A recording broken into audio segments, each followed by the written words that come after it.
تاریخ با کنه چه به تاریخ باندې واده به تاریخ باندې انتخاب وکړه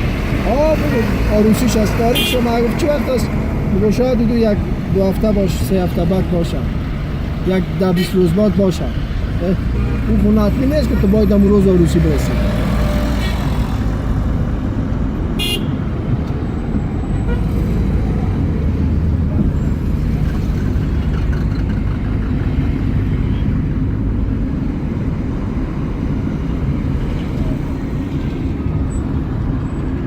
ما بیخی دبل لیست هستم تو؟ ما که در میدان هوایی مرا ببینن طرف حکومت مرا میگیره من خودم دبل لیست هستم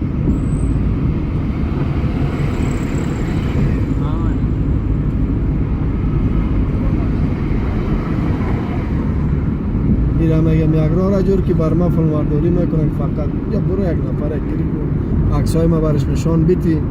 فهمیدی ایدر عکسای ما بازو نشان بیتی ببینی نفر است که بچه است با اخلاق است اینا بگیرش خلاص ځان جوړ کوم انټرویو لپاره کنه خو دی باس کې لاړ شم او پین شیټ واچو ښه پین شیټ واچو ورته ورشه زه درته وایم چې بیا دا خو کله کله وای چې دا د والی اغوسې خو بیا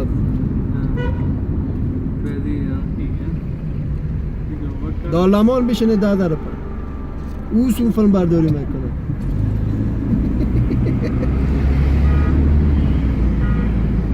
تیری آنکھیں دلیل بخشنا را او که ها مطالعه بگو یک ما رخصت گرفتیم بگو در چی درس میخوانم پانتون شخصی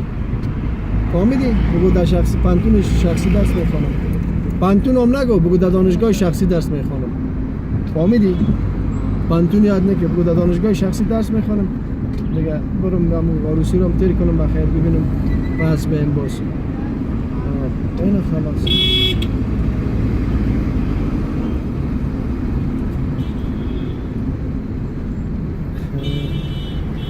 که ساختمان راوڑه کارشای راوڑه خراوڑه